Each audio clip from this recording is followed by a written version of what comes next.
भक्तों, जय श्री कृष्ण। राधे राधे। आज मैं आप लोगों को गोवर्धन पूजा संबंधित संपूर्ण जानकारी बताऊंगा और इस वीडियो में बताऊंगा कि गोवर्धन पूजा के दिन हमें गौ माता को क्या खिलाने से हमारे घर में धन की प्राप्ति होती है तथा गोवर्धन पूजा संबंधी संपूर्ण जानकारी इस वीडियो में बताऊंगा। अपना कम से कम 8 से 10 मिनट का बहुमूल्य समय जरूर दें, फिर आपको समझ में आ जाएगा कि हमें जो है गोवर्धन पूजा क्यों करनी चाहिए और हमें गौ माता को इस दिन अंकुर क्यों खिलाना चाहिए। वीडियो को ध्यान से देखना, वास्तुशास्त्र ज्ञान चैनल में बने रहना। आपको संपूर्ण जानकारी इसी चैनल में प्राप्त होगी। भक्तों, इस बार दिवाली की तिथि की वजह से गोवर्धन पूजा की तारीख को लेकर कंफ्यूजन बना हुआ है और लोगों में असमंजस है कि गोवर्धन पूजा 21 अक्टूबर मंगलवार को मनाई जाएगी या फिर 22 अक्टूबर बुधवार को। ऐसे में भक्तों, सबसे पहले जानते हैं गोवर्धन पूजा कब है 2025 में और गोवर्धन पूजा का शुभ मुहूर्त क्या है। हर साल कार्तिक माह के शुक्ल पक्ष की प्रतिपदा तिथि के दिन गोवर्धन पूजा होती है और इस दिन घरों में गोबर से गोवर्धन पर्वत यानी गिरिराज जी महाराज बनाए जाते हैं। फिर उनका विधि विधान से पूजन होता है। ये पर्व दिवाली के अगले दिन अमावस्या तिथि समाप्त होने के बाद प्रतिपदा तिथि में मनाया जाता है। वैदिक पंचांग के अनुसार उदया प्रतिपदा तिथि 22 अक्टूबर को मान्य रहेगी, इसलिए गोवर्धन पूजा का त्योहार भी इसी दिन मनाना उत्तम रहेगा। हिंदू पंचांग के अनुसार कार्तिक शुक्ल पक्ष प्रतिपदा तिथि की शुरुआत 21 अक्टूबर को शाम 5:54 से प्रारंभ होगी और 22 अक्टूबर को रात 8:16 पर समाप्त होगी। गोवर्धन पूजा दिन बुधवार 22 अक्टूबर 2025 को मनाई जाएगी। 22 अक्टूबर को सुबह 6:25 से शुरू होकर सुबह 8:40 तक आप पूजा कर सकती हैं। वहीं शाम को 3:22 से शुरू होकर 5:45 तक इस पूजा को करने का शुभ मुहूर्त रहेगा। देखो भक्तों, गोवर्धन पूजा के दिन भगवान श्री कृष्ण और गोवर्धन पर्वत और गायों की पूजा की जाती है। गोवर्धन पूजा में अन्नकूट का भी बहुत ही महत्व है। जी हां, गोवर्धन पूजा में अन्नकूट का बहुत बड़ा महत्व है। अन्नकूट का भोग भी सामर्थ्य अनुसार जरूर लगाना चाहिए। कहीं कहीं लोग मूंग दाल और बाजरे को मिलाकर खिचड़ी बनाते हैं, तो कहीं कहीं अन्नकूट में भगवान श्री कृष्ण को 56 भोग का प्रसाद भी लगाया जाता है। इस प्रक्रिया को अन्नकूट कहा जाता है। भक्तों, आइए जानते हैं गोवर्धन पूजा पर चढ़ाए जाने वाले अन्नकूट प्रसाद का 56 भोग के बारे में, अर्थात इसका क्या महत्व है। अगर आज की वीडियो आप मिस करते हैं तो फिर सारी जिंदगी आप इस प्रकार की जानकारी को पाने से वंचित रह जाएंगे, क्योंकि कोई भी आपको यूट्यूब में इतने विस्तार से नहीं बताएगा जितना आज हम यानी वास्तुशास्त्र ज्ञान चैनल आप लोगों को विस्तार से बताएगा। देखिए, आइए जानते हैं अन्नकूट, अर्थात नाम से ही स्पष्ट है अन्नकूट। जैसे इसके नाम से लगता है कि यह बहुत सारे अनाजों का मिश्रण होता है। तरह तरह के पकवानों से भगवान की पूजा की जाती है। इस प्रसाद को अलग अलग बांटने की बजाय इकट्ठा बांटा जाता है। इस मिश्रण का स्वाद निराला होता है। भगवान ने इस अन्नकूट के प्रसाद में कई सारी सब्जियां मिलाकर देखिए। भगवान का इस प्रकार का जो प्रसाद है, इसमें कई प्रकार की सब्जियां मिलाकर आप मिक्स कर सकते हैं। जैसे खड़ी है, चावल है, पूरी है, रोटी है, मूंग की खिचड़ी है, बाजरा है, हलवा है। सामर्थ्य के अनुसार जो भी आपसे बने भगवान के प्रसाद में इस प्रकार की चीजों को मिलाकर भगवान को भोग लगा सकते हैं। आइए जानते हैं अन्नकूट की कथा की शुरुआत। तो कुछ कथाओं में इस प्रसाद के बारे में कहा गया है कि जब भगवान कृष्ण ने देवराज इंद्र के घमंड को चूर करते हुए गोवर्धन पर्वत की पूजा की और इंद्र ने गुस्से में बहुत ही ज्यादा वर्षा की, तब भगवान श्री कृष्ण ने सभी वृंदावन वासियों को लेकर गोवर्धन पर्वत के नीचे आ गए थे और इसी पर्वत के नीचे लगातार 7 दिन बिताए थे। इस दौरान सभी ने अपने साथ लाए हुए जो खाद्य सामग्री, जितने भी वहां के रहने वाले लोग थे, सभी ने खाद्य सामग्री लाई और दोनों को मिलाकर बांटकर आपस में खाया। इसका स्वाद इतना ज्यादा अद्भुत था कि इसे खाने के लिए स्वयं भगवान कृष्ण ललचा गए थे। बाद में वह अन्नकूट प्रसाद के रूप में गोवर्धन पर्वत को भोग लगाकर खाया जाने लगा। खुद भगवान कृष्ण ने सुप्रिय प्रसाद का हर वर्ष गोवर्धन पूजा करके भोग लगाकर अन्नकूट उत्सव मनाने की आज्ञा दी। दोस्तों, वास्तुशास्त्र ज्ञान चैनल के इस वीडियो में जानते हैं कि गोवर्धन पूजा किस प्रकार से की जाए। भक्तों, अब आप लोगों को अन्नकूट के बारे में जानकारी प्राप्त हो गई है। अब गोवर्धन पर्वत की किस प्रकार से पूजा की जाए। तो गोवर्धन पूजा करने के लिए आपको सबसे पहले घर के आंगन में गोबर से गोवर्धन का चित्र बनाएं। इसके बाद रोली, चावल, खील बताशे, जल, दूध, पान, केसर, फूल और दीपक जलाकर गोवर्धन भगवान की पूजा करें। कहा जाता है कि इस दिन विधि विधान से सच्चे दिल से गोवर्धन भगवान की पूजा करने से साल भर भगवान श्री कृष्ण की कृपा बनी रहती है। चलिए इस वीडियो में आप लोगों को गोवर्धन पर्वत से जुड़ी हुई संपूर्ण जानकारी बताऊंगा। दोस्तों, इस वीडियो में आप लोगों को बताऊंगा कि हम जो है गोवर्धन पर्वत की पूजा क्यों करते हैं। साथ ही साथ में गोवर्धन पूजा की जो कथा बताऊंगा, इस कथा को अगर कोई भी व्यक्ति सच्चे मन से सुनता है तो ऐसे व्यक्ति के जीवन में चल रही सभी प्रकार के कष्ट तत्काल समाप्त होते हैं। ऐसे व्यक्ति की सभी प्रकार की मनोकामनाओं की पूर्ति होती है, ऐसा माना जाता है। इस कथा को अगर सच्चे मन से सुने तो कोई भी आपकी मनोकामना हो, चाहे कितनी भी बड़ी मनोकामना हो, वह मनोकामना की पूर्ति हो जाती है। आइए जानते हैं। वास्तुशास्त्र ज्ञान यूट्यूब चैनल में देखिए। भगवान श्री कृष्ण स्वयं नारायण का अवतार है। लेकिन क्या आप जानते हैं कि महाभारत काल में भगवान श्री कृष्ण ने किसे पूजनीय बताया है? गोकुल वृंदावन के लोगों को किसकी पूजा करने के लिए प्रेरित किया था? देवकी नंदन। भगवान श्री कृष्ण ने गोकुल और वृंदावन के लोगों को गोवर्धन पर्वत की पूजा करने के लिए प्रेरित किया था। तभी से भक्तजन इस पर्वत की पूजा करते हैं। तो आज भी ऐसी मान्यता है कि मथुरा के पास में स्थित जो गोवर्धन पर्वत है, इनकी पूजा करने से भक्तों की सभी मनोकामनाओं की पूर्ति होती है। यहां से कोई भी खाली नहीं लौटता। इसी वजह से यहां हमेशा ही भक्तों का देखना जो गोवर्धन पर्वत है, वहां पर काफी भीड़ लगी रहती है। तो आइए इस वीडियो में जानते हैं वास्तव में हम जो गोवर्धन पूजा किस प्रकार से घर में निर्मित करते हैं। सभी दर्शकों को जानकारी प्राप्त हो चुकी है। अब इनकी पूजा क्यों होती है, इनकी पूजा होने के पीछे क्या कारण है? तो गोवर्धन पर्वत की ऊंचाई आपने देखी होगी। आज से काफी पहले काफी दिखाई देते थे, लेकिन हजारों साल पहले यह बहुत ही ऊंचा था, विशाल पर्वत था, और इस पर्वत की ऊंचाई लगातार घटती जा रही है। इस संबंध में शास्त्रों में एक कथा बताई है। इस कथा के अनुसार गोवर्धन पर्वत को तिल तिल करके घटने के लिए एक रस्सी ने श्राप दिया था। श्री कृष्ण ने गोवर्धन पर्वत को भगवान का रूप बताया है और उसी की पूजा करने के लिए सभी को प्रेरित किया था।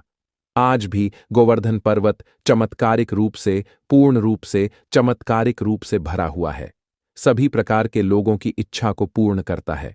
गोवर्धन पर्वत की परिक्रमा करने वाले हर व्यक्ति को जीवन में कभी भी पैसों की कमी नहीं होती। साथ ही साथ गोवर्धन पूजा करने वाले लोगों को भी पैसों की कमी नहीं होती, ऐसा माना जाता है। महाभारत काल में गोवर्धन पर्वत की ऊंचाई करीब 300 मीटर थी, जबकि वर्तमान में यह पर्वत करीब 30 मीटर ऊंचा ही रह गया है। गोवर्धन पर्वत की ऊंचाई लगातार घटती जा रही है। इस संबंध में गर्ग संहिता में एक कथा बताई है।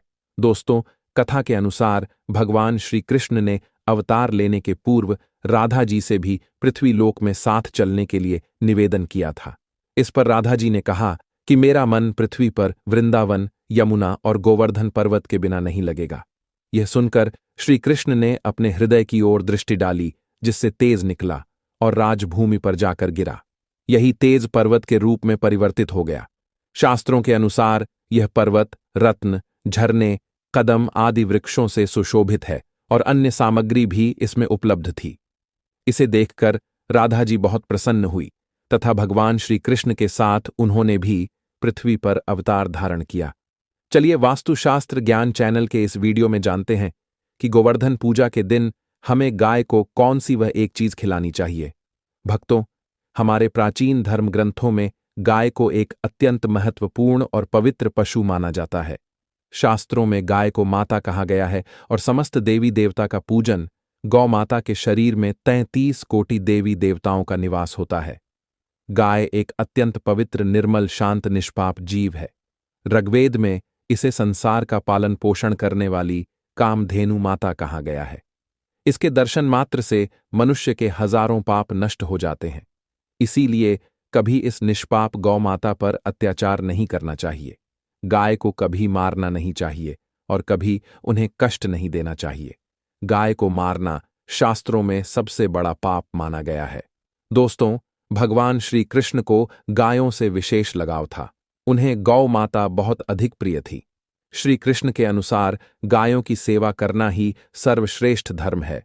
इससे बड़ा पुण्य का कार्य संसार में दूसरा कोई नहीं। कलयुग की भविष्यवाणी करते हुए भगवान श्री कृष्ण कहते हैं कि कलयुग में जब धर्म का लोप हो जाएगा, तब मनुष्य गाय की सेवा नहीं करेंगे। मनुष्य केवल दूध के लिए ही गाय को पालेगा।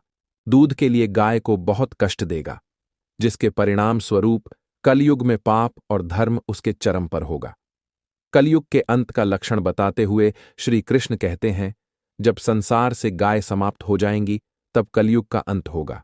जो मनुष्य कलयुग में भी गाय की निस्वार्थ भाव से सेवा करेगा, वह सुख समृद्धि प्राप्त करेगा। जो स्त्री रसोई में बनी पहली रोटी गौ माता को खिलाएगी, वह सदा सुहागिन और सौभाग्यशाली रहेगी। जो लोग अपने घर में गाय से प्राप्त पंचगव्य को रखेंगे, उसके घर में कभी दुख दरिद्रता नहीं आएगी। दोस्तों, हमारे धर्म के सभी शास्त्रों में गाय की सेवा को ही सर्वश्रेष्ठ माना गया है। जो व्यक्ति प्रतिदिन किसी न किसी तरह से गौ माता की सेवा करता है, वह सबसे अधिक पुण्यवान बन जाता है। गांव में तो मनुष्य को गाय की सेवा करने का अवसर प्राप्त होता है, लेकिन शहरों में गाय के दर्शन आसानी से नहीं हो पाते हैं। इसीलिए मनुष्य को गौशाला में जाकर गाय की सेवा करनी चाहिए अथवा गौशाला के लिए दान धर्म करने चाहिए। इसके अलावा आप अपने घर में ही गौ माता की मूर्ति रखकर उनकी पूजा जरूर करें। इससे भी माता कामधेनु का आशीर्वाद प्राप्त होता है। शास्त्रों में गौ माता को मां लक्ष्मी का रूप माना गया है। इसीलिए उनकी पूजा करने से दरिद्रता दूर होती है। प्राचीन काल से ही गौ माता की सेवा और संरक्षण करने की परंपरा चली आ रही है। कई आरसी मुनि अपनी कुटिया में गायों का पालन करते थे तथा राजा महाराज गायों का दान करते थे। गायों के दान को सबसे बड़ा दान कहा गया है। गाय का दान करने से सभी जन्मों के पाप नष्ट हो जाते हैं और मनुष्य को मोक्ष की प्राप्ति होती है। आज हम आपको गौ माता के संबंध में बहुत ही महत्वपूर्ण बातें बताने जा रहे हैं। गाय की पूजा कैसे करनी चाहिए, गाय को कौन सी चीजें खिलाने से कौन सा फल मिलता है तथा गाय के किस अंग को स्पर्श करने से दरिद्रता दूर होती है, आदि के बारे में हमारे शास्त्रों में बहुत ही महत्वपूर्ण ज्ञान दिया गया है। हमारी अत्यंत पूजनीय गौ माता के बारे में आप सभी को यह बात अवश्य जान लेनी चाहिए। इससे आपके जीवन से सभी प्रकार के कष्ट दूर होंगे। दोस्तों, कई बार महिलाएं जाने अनजाने में गाय को कुछ चीजें खिला देती हैं, जिससे मां लक्ष्मी क्रोधित हो जाती है। शास्त्रों में कहा गया है कि यह चीजें गाय को कभी नहीं खिलानी चाहिए। इससे मनुष्य के जीवन में दुर्भाग्य आता है और उसे किसी भी कार्य में सफलता नहीं मिलती है। तो चलिए जान लेते हैं गौ माता के विषय में महत्वपूर्ण नियम। सबसे पहली बात है दोस्तों, गौ माता के दर्शन करना बहुत शुभ होता है। शास्त्र कहते हैं, रोज सुबह गाय के दर्शन होने से पुण्य की प्राप्ति होती है और सुबह गोबर के दर्शन होने से लक्ष्मी की प्राप्ति होती है। अगर किसी महत्वपूर्ण कार्य के लिए जा रहे हैं और अचानक ही गौ माता आपके रास्ते में आ जाती है, तो वह कार्य निश्चित ही सफल हो जाता है। किसी भी यात्रा पर निकलते समय अगर गौ माता के दर्शन हो जाए, तो वह यात्रा सुखपूर्वक पूर्ण हो जाती है। इसमें संशय नहीं है। ज्योतिष शास्त्र के अनुसार कुंडली में यदि पितृदोष होता है, तो अन्य उपायों के साथ साथ गौ माता को प्रतिदिन रोटी और घास खिलाने से लाभ होता है और पितृदोष से मुक्ति मिलती है। इसी तरह कुंडली में यदि शनि की 7.5 या महादशा है, तो हर शनिवार और अमावस्या को काले रंग की गाय को घास या रोटी खिलाएं और उसकी पूजा करें। इससे शनि दोष कम होता है। गौमूत्र यानी कि गाय का मूत्र बहुत ही उपयोगी, पवित्र और स्वास्थ्य की दृष्टि से अत्यंत हितकारी होता है। आध्यात्मिक दृष्टि से तो गौमूत्र का महत्व है ही, साथ ही वैज्ञानिक और स्वास्थ्य की दृष्टि से भी गौमूत्र के बहुत से लाभ बताए गए हैं। गौमूत्र में बहुत से खनिज पदार्थ और स्वास्थ्यवर्धक तत्व होते हैं जो हमारे शरीर की शुद्धि करते हैं और बहुत से रोगों से भी बचाते हैं। साथ ही गौमूत्र छिड़कने से वातावरण में शुद्धता और पवित्रता व्याप्त हो जाती है। इसीलिए हमारे शास्त्रों में शरीर को निरोगी रखने के लिए प्रतिदिन गौमूत्र का सेवन करने तथा घर में गौमूत्र छिड़कने के लिए कहा गया है। कुंडली में शुक्र ग्रह की स्थिति को मजबूत करने के लिए ज्योतिष शास्त्र के अनुसार सुबह के भोजन में सबसे पहली रोटी निकालकर एक सफेद गाय को खिलाना शुभ माना जाता है। अगर आपकी कुंडली में बुध ग्रह कमजोर है या आपको किसी कारण इसके दुष्प्रभाव झेलने पड़ रहे हैं, तो हर बुधवार के दिन गाय को हरा चारा खिलाना शुरू कर दें। इससे बुध से जुड़े दुष्प्रभाव दूर होंगे और आपको तमाम समस्याओं का हल मिल जाएगा। अगर कुंडली में मंगल दोष है जिसके कारण आपके जीवन में कई तरह की परेशानियां हैं, तो लाल रंग की गाय की सेवा करें। मंगलवार के दिन गाय का पूजन करें और उसे गुड़ और चने आदि खिलाएं। बृहस्पति ग्रह को जीवन के सभी मांगलिक कार्यों का कारक माना जाता है। ऐसे में अगर किसी व्यक्ति के जीवन में विवाह आदि मांगलिक कार्यों में विघ्न निर्माण हो रहे हैं, तो उन लोगों को कुंडली में बृहस्पति ग्रह की स्थिति को मजबूत करने के लिए रोटी पर गुड़ और चने रखकर गाय को खिला देना चाहिए।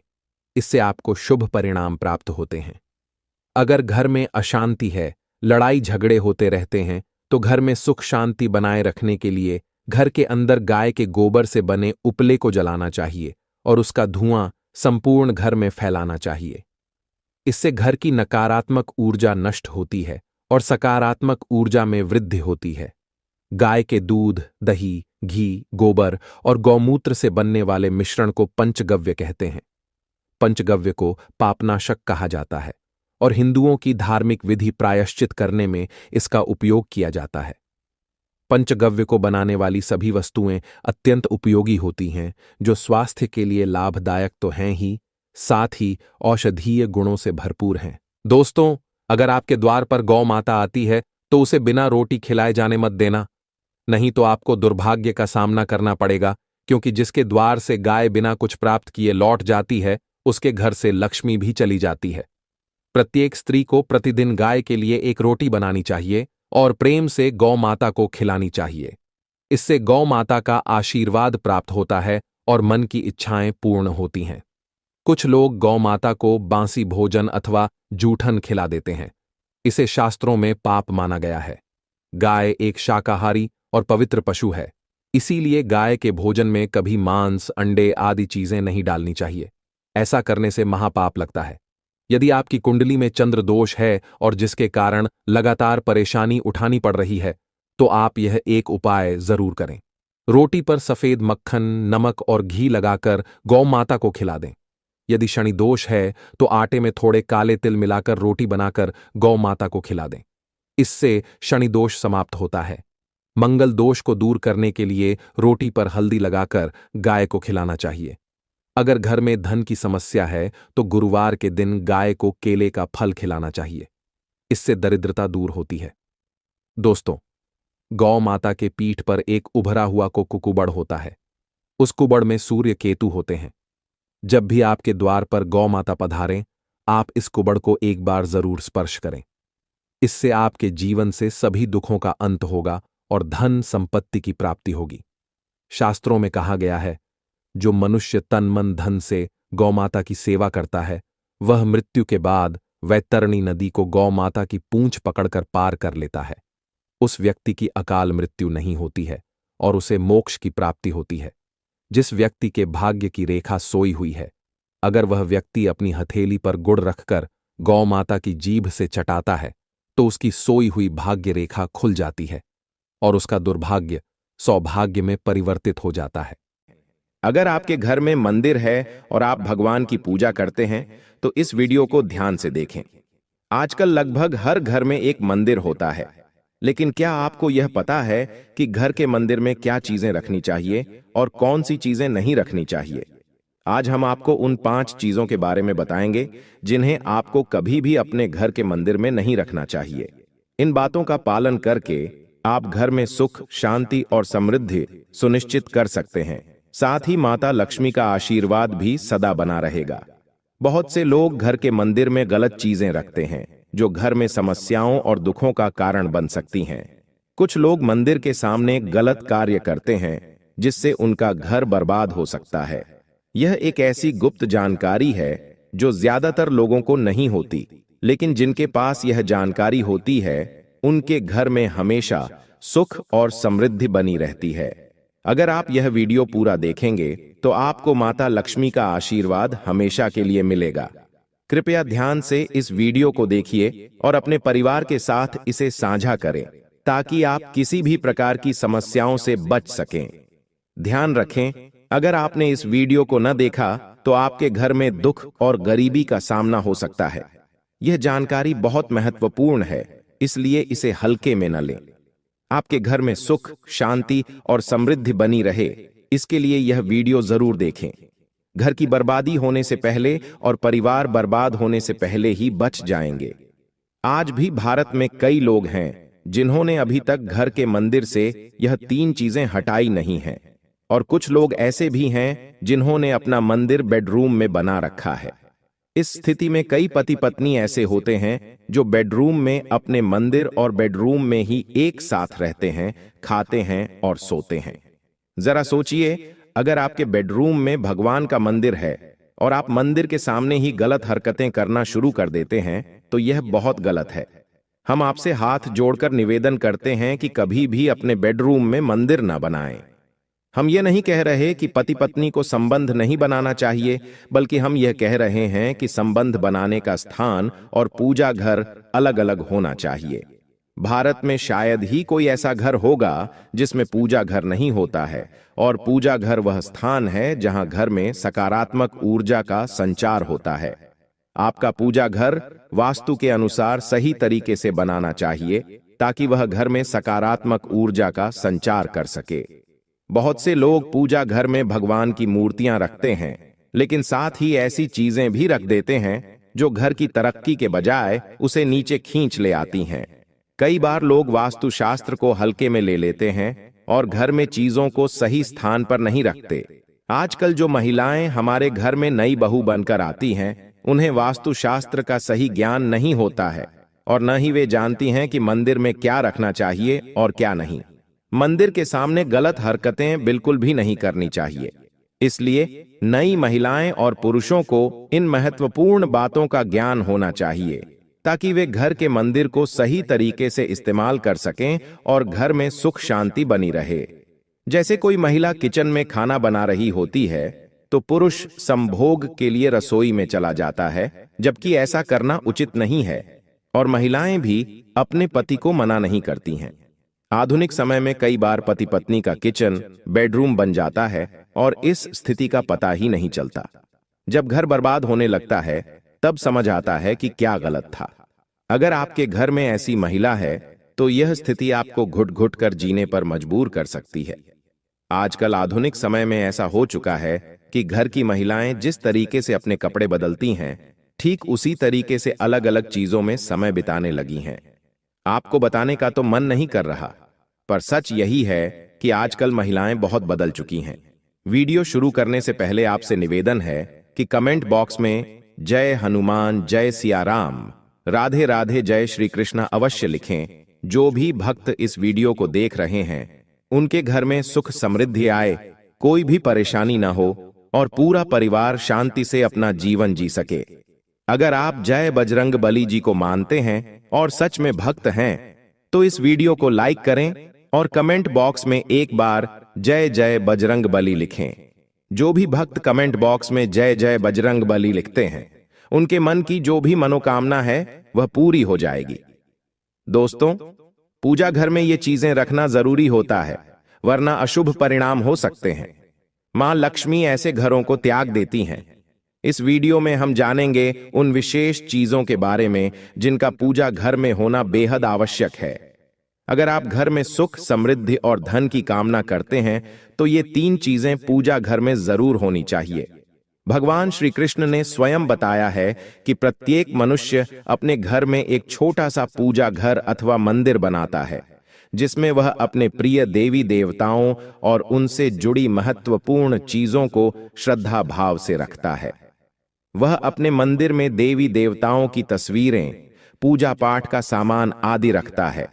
लेकिन हमारे शास्त्रों में मंदिर में कुछ चीजें रखने से जितना लाभ होता है, उतना ही कुछ चीजें रखने से नकारात्मकता और अशुभ प्रभाव पड़ता है। यह कुछ वस्तुएं घर में लड़ाई झगड़े, क्लेश और नुकसान का कारण बन सकती हैं। आज हम जानेंगे ऐसी अशुभ चीजों के बारे में जिन्हें कई लोग जाने अनजाने में घर के मंदिर में रख देते हैं। अगर आपके मंदिर में भी ऐसी चीजें रखी हुई हैं तो उन्हें तुरंत वहां से हटाकर किसी दूसरे स्थान पर रख दें, लेकिन पूजा घर में भूल से भी न रखें, क्योंकि उन्हें लगता है कि ये चीजें धार्मिक हैं और इनकी भी पूजा की जानी चाहिए। दोस्तों, भगवान श्री कृष्ण कहते हैं कि कलयुग में मनुष्य कुछ अशुद्ध चीजों को धार्मिक मानकर उनकी पूजा करेगा, जिन्हें शास्त्रों में वर्जित माना गया है। भगवान श्री कृष्ण ने इसकी भविष्यवाणी पहले ही की थी कि कलयुग में मनुष्य अधार्मिक काम करेगा और धूप दान करेगा।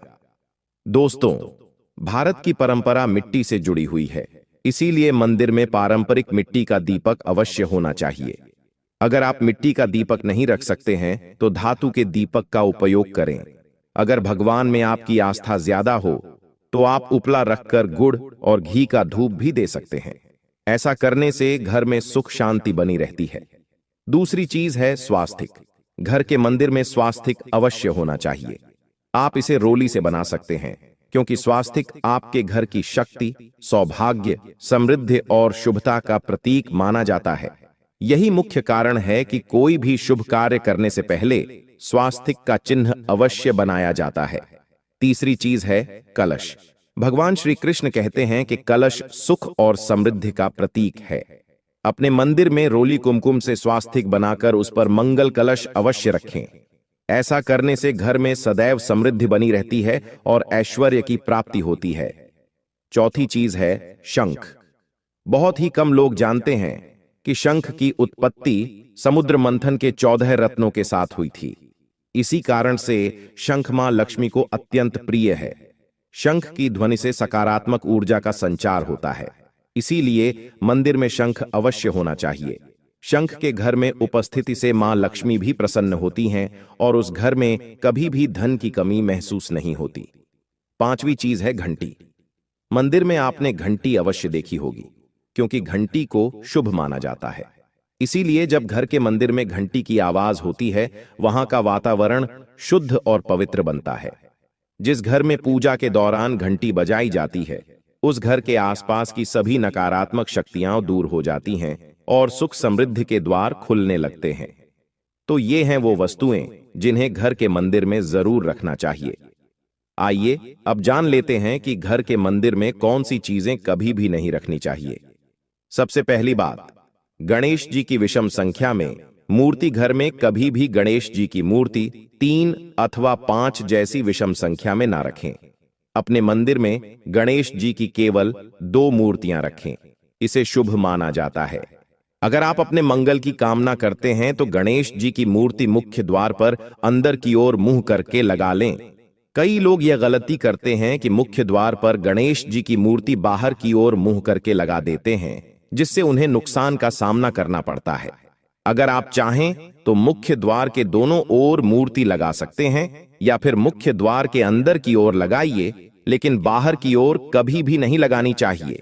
दूसरी चीज, टूटे हुए चावल अपने मंदिर में कभी भी नहीं रखें। इसके साथ ही पुराने चढ़ाए हुए चावल अधिक समय तक न रखें, क्योंकि ये नकारात्मक ऊर्जा फैलाते हैं।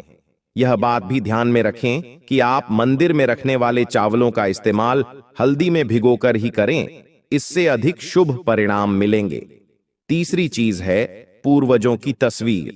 अगर आपके घर के मंदिर में अपने पूर्वजों की तस्वीर रखी हुई है तो उसे तुरंत हटा दें, क्योंकि वास्तुशास्त्र में पूजा घर में मृत परिजनों की तस्वीरें रखना अशुभ माना जाता है, जिससे अशुभ परिणाम प्राप्त होते हैं। मृतक परिजन पूजनीय और सम्माननीय होते हैं, लेकिन उनका स्थान देवताओं के बराबर नहीं है। मृत परिजनों की तस्वीर पूजा घर में रखने से पूजा घर का वातावरण भी नकारात्मक बन जाता है, जिसका अशुभ परिणाम हमें भुगतना पड़ता है। कई लोग साधु संतों की मूर्तियां या साधु संतों की तस्वीरें भी पूजा घर में रख देते हैं, लेकिन ऐसा करना अशुभ माना जाता है। अगर आप किसी साधु संत को मानते हैं तो उनकी तस्वीर दीवार पर लगा सकते हैं, लेकिन पूजा घर में भूल से भी न रखें। भैरव जी और शनिदेव की मूर्ति भी घर के मंदिर में नहीं रखनी चाहिए। इसके साथ ही माता लक्ष्मी की खड़ी हुई मूर्ति की भी पूजा नहीं करनी चाहिए। माता लक्ष्मी सदैव ही बैठी हुई मुद्रा में होनी चाहिए। इस प्रकार से हमें पूजा घर में इन मूर्तियों को नहीं रखना चाहिए। आइए अब जानते हैं उन वस्तुओं के बारे में जो आपकी पूजा घर में जरूर होनी चाहिए। इन चीजों के पूजा घर में होने से घर में धन की वर्षा होती है और मां लक्ष्मी स्थायी रूप से वास करती हैं। पहली चीज है गंगा जल। हमारे शास्त्रों में गंगा जल को अत्यंत पवित्र माना गया है, इसीलिए पूजा घर में गंगा जल का होना अत्यंत आवश्यक है। गंगा नदी सभी पापों को नष्ट करने वाली तथा सभी व्याधियों का नाश करने वाली है। इसलिए अगर आपके पूजा घर में एक तांबे के छोटे से पात्र में आप गंगा जल भर कर रखते हैं तो इससे आपके पूजा घर की शुद्धता बनी रहेगी और आपको आपकी पूजा का संपूर्ण फल प्राप्त होगा। दूसरी चीज है कलश को शास्त्रों में पूर्णता का प्रतीक माना गया है। चाहे वह सत्यनारायण की पूजा हो, दीपावली हो, नवरात्रि का पर्व हो या फिर कोई भी उत्सव हो, कलश की स्थापना किए बिना सब कुछ अधूरा माना गया है। पूजा में कलश का उपयोग देवताओं का आवाहन करने के लिए किया जाता है। ईश्वर के सामने तांबे के कलश में पानी भरकर रखना इतना शुभ होता है कि यदि हम अपनी रोज की पूजा करते समय भगवान के सामने तांबे के कलश में पानी भरकर रखें तो इसका चमत्कारी प्रभाव हमें अवश्य देखने को मिलता है। इसलिए मुख्य रूप से तांबे के कलश का उपयोग करें पूजा में। अगर किसी सामग्री की कमी रह जाए तो परेशान न हो और पूजा को बीच में न छोड़ें। ऐसे में भगवान को चावल और फूल चढ़ाएं और मन में ही उस चीज का ध्यान करें। प्लास्टिक की बोतल में या किसी भी अपवित्र धातु के बर्तन में गंगा जल कभी भी नहीं रखना चाहिए। अपवित्र धातु जैसे एल्यूमिनियम और लोहे से बने बर्तन में गंगा जल नहीं रखना चाहिए। तांबे के बर्तन में गंगा जल रखना शुभ रहता है।